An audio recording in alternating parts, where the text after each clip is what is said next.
and turn it into a democracy, turn it into something beautiful, a thriving land, so we can actually further negotiations in the future. But that wasn't the case. They have started a war every 2 years and broken every single ceasefire. And the people were suffering within Gaza. And the only people benefiting was the actual terrorists. Why are the political bureau of Hamas billionaires living in Qatar in luxury mansions? Why is Mahmoud Abbas in the West Bank having penthouses in Beirut and in Paris? Like, it's absurd that these people are exploiting this war to put money in their pocket while their people suffer. The Palestinian people suffer. And it's this campaign that is trying to be pushed because it makes them money, that, hey, Israelis and Jews need to be attacked, need to be the bad guys, so we can make more money. And it's crazy. How much are you getting paid? Zero. I'm a law student. I live in the States. I'm just a person that loves history, that loves my people, loves my land, and I want there to be peace back home so I can go back home one day and raise my children. I care, and I've been learning for the last 10 years about the conflict. It started in high school. I went to a high school that there was a lot of Arab Muslims in my high school, and they asked me a lot of questions that I didn't know the questions or the answers to. I had no idea. And I was like, oh my God, like, I'm Jewish, I'm Israeli, and I don't know my history. That's a problem. So that kind of made me start reading the history books, start asking the questions, and I learned throughout the years. Then I questioned everything because I'm like, wait, I don't want to be brainwashed. What am I learning? So then I learned again, questioned it again, doubted myself again, relearned everything. It was this really long journey, and I'm now to the point, 10 years in, where I feel so confident with the material I've read. I don't just read one-sided materials. I even read Al Jazeera sometimes just to get a really true idea of what's going on from all perspectives. And now I can confidently say that I have the truth, and this is the history, this is the facts, it's objective, and anything else is a spin-off, or it's a attempt to create propaganda for the hatred of Jews. If you ask specific questions, by the way, instead of just insulting me, I could we can find common ground through that, honestly. For law school, I'm studying cyber law. Just because someone asked.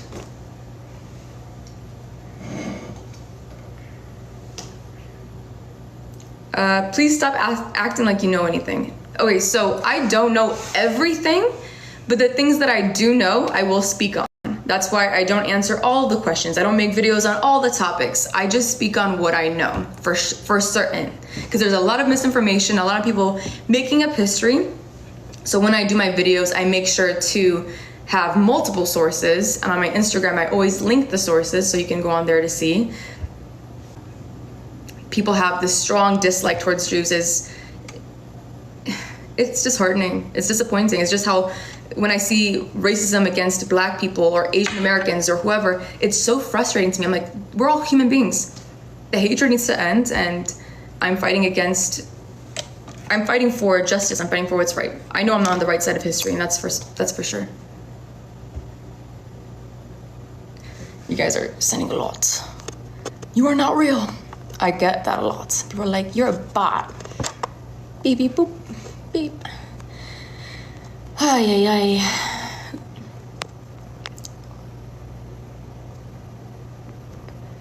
Oh my gosh. I don't know, guys. There's a lot of division in the world. A lot. And I'm just trying to fix the world a little bit with what I can. And if you guys have specific facts, specific events, specific questions, we can discuss that. But just saying like, you're brainwashed, you don't know anything, like, it doesn't get us anywhere, guys. Go open a book. I have many books. I have opened many books. Actually, a little too many books. I have so much to read for law school. It's absurd. But my finals end around May, in the middle of May. So after that, I'm going to be posting so much. And I will also have more time to read more books and be able to post from there, because books inspire me for content for sure. Someone said, imagine having her as a lawyer. Honestly, I don't know, guys. I've been arguing my whole life for free. That's the crazy part. So I was like, you know what? Let me at least get paid for it and argue for what's right. I was thinking immigration law because I really do have a connection with immigrants because of my own immigration story.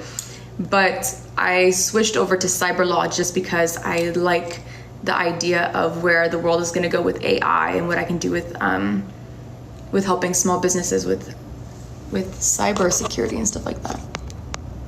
So yeah. And really fun fact, not fun fact, but just like a small fun fact, is that I wanted to do medical school for a very long time. So in my undergrad at the University of Michigan, I did molecular and cellular and developmental biology because I was going to go into medical school and go down the healthcare route. But a lot of people throughout the years were like, girl, you argue a lot, like do law school. So last minute before my applications were due for medical school, I switched over and did my LSAT exam and then applied for law school. Hold on. What did people say? What about Palestinian refugees who Israel refuses to compensate for pushing them off their land? So that is, I don't know which, so 48 or 67, like are we talking about certain wars that happened? Because with wars, of course, people got displaced. And, you know, I think we've kept, hold on. Someone's joining my live and I don't want them to. But I'm actually gonna make a video about this because this is like a very, very lengthy topic. But I also find it interesting that people aren't asking about the land that Jews lost, specifically Mizrahi Jews that lost $1 billion+ worth of land and property when they were kicked out. Almost 1 million Jews were kicked out all the way up until the 1970s. And no one talks about that. No one talks about the discrimination Mizrahi Jews faced and almost 1 million refugees, Jewish refugees, being exiled out of Arab lands from 48 to the 1970s. And somehow that's just a conversation we kind of just tucked under the rug. So yeah, that's what happened when wars occur, when conflict occurs, and it sucks, but it's a very lengthy discussion that I probably wouldn't get into right now because I want to have specific sources and more details.